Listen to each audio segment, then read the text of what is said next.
So let's carry on now with talking about critical thinking and analytical reading. And now we're going to talk about presuppositions. Now, before we delve into that, let me read you this quote. This comes from Alder in How to Read a Book. So remember, I mentioned this earlier on in the course, the book on how to read a book.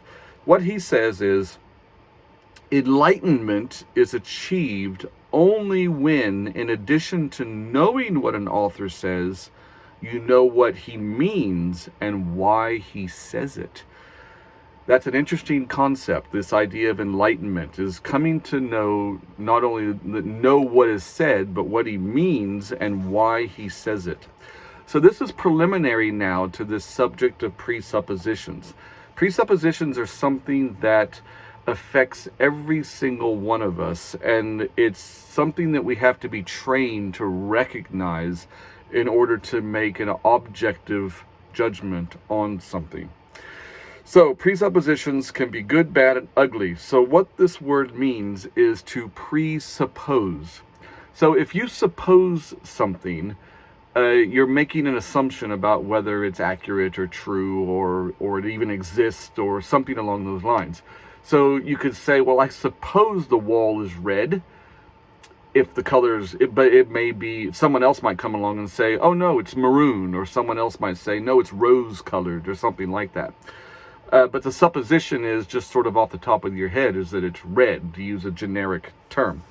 Also, the word means to prejudge or to have prejudice. So prejudice actually means to prejudge.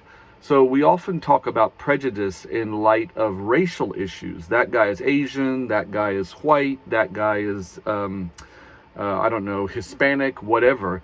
And so we categorize them or already have a particular idea or feeling about them because of their racial identity or something along those lines.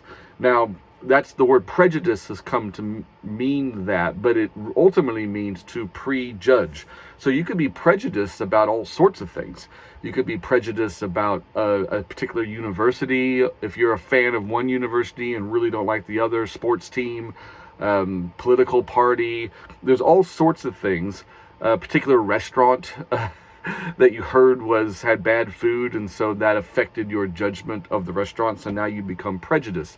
You yourself have never eaten there, but you're prejudiced against it because your mom said that she got the stomach bug from it or something like that back a long time ago. It also has the idea of pre-deciding. So remember, the word judging just means to make a decision for or against.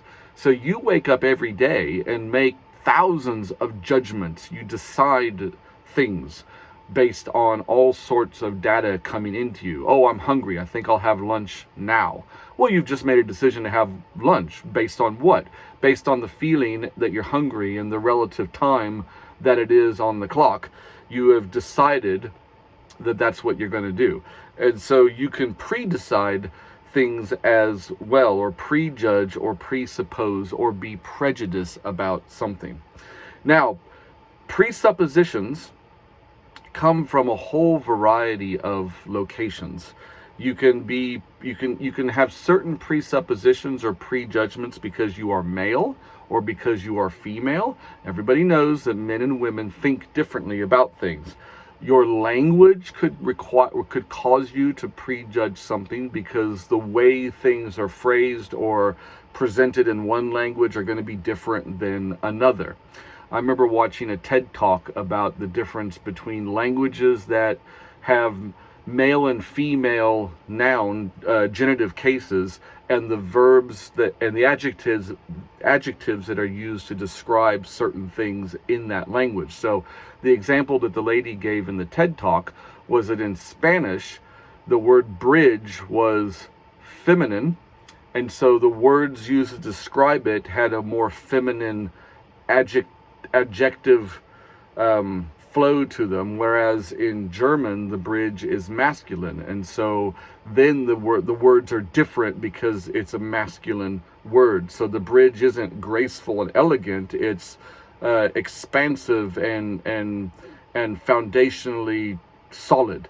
You see what I mean? So you approach something. You could approach something based on your language. Also, your education will tailor or temper your presuppositions, your prejudices, depending on where you were educated and what you were educated in. Bear in mind that all of that is about training you to think in a particular way. If you're an economist or historian or philosopher or engineer, all of those different academic disciplines are training your thinking down certain lines. And so that means that you default into those means of thinking when you approach any book, subject, or whatever. You tend to see things through the lens of your education. Your ethnic background could play a role, your cultural background, where you are in your family hierarchy. Are you the last born or the firstborn?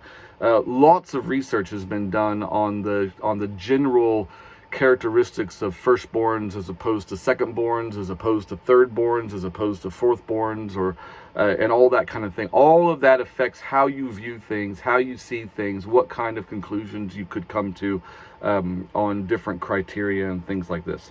So presuppositions happen when conclusions are drawn with no substantial evidence or reasoning to justify the conclusion. So we've just talked about all the things that play a part in how your presuppositions are formed. Your job now is to transcend above your presuppositions and recognize that you have them. I remember being involved in some group discussions, and it was actually a Bible study that I was part of, and there was a couple different times where a lady in the group made a comment or a statement about something that never occurred to me, because she did it.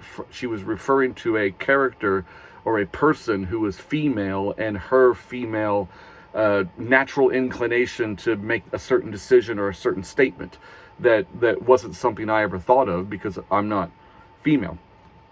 And so presuppositions happen when conclusions are drawn with no substantial evidence or reasoning to justify the conclusion, other than, well, it just makes sense, or it's common knowledge, or it's apparent to me that this is the case. That's all you're going by. It's instinct, it's intuition sometimes. But these things can be challenged, and you can learn to see through your own presuppositions and try to be more objective about what it is that you are reading and learning at the time. So for instance, you could say something like, well, black is a terrible color to wear. And then you could be asked why, and your response can be, because I just don't like black. It reminds me of funerals, so I don't want to be depressed.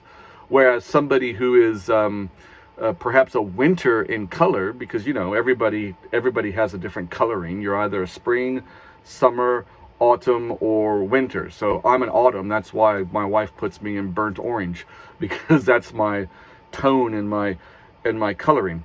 And so if I was to say, well, black is a terrible color, and then the answer is, when asked, it's like, well, I just don't like it, because all my colors, I don't wear any of those colors.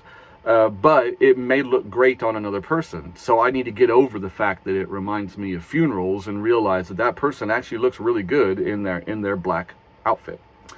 Another one is music is forbidden because it causes family distress. Now, I'm just throwing out these examples of presupposition. That one came from the film Coco. If you ever saw the Pixar film Coco, the whole plot line was driven by the family. As far as the boy was concerned, it was driven by the family's intense, a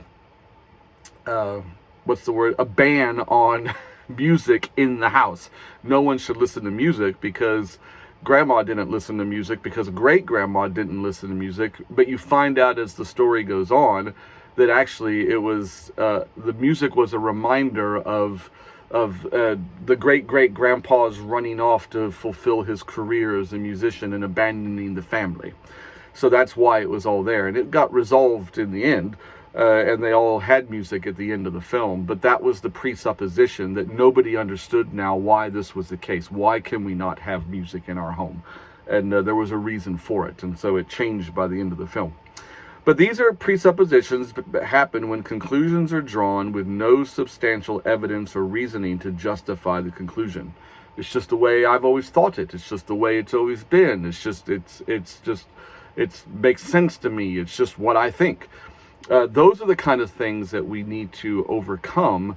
And so when we come to an author and read what he has to say, we need to look beyond our presuppositions and try to point out his presuppositions and what he seems to be taking for granted in his presentation, in his book. We must come to a text humbly. We come to learn a perspective, not necessarily to agree with it, but we can certainly learn from it and analyze it and weigh up its merits and demerits to determine what it is, if we recognize that we are coming at it from a good subjective perspective.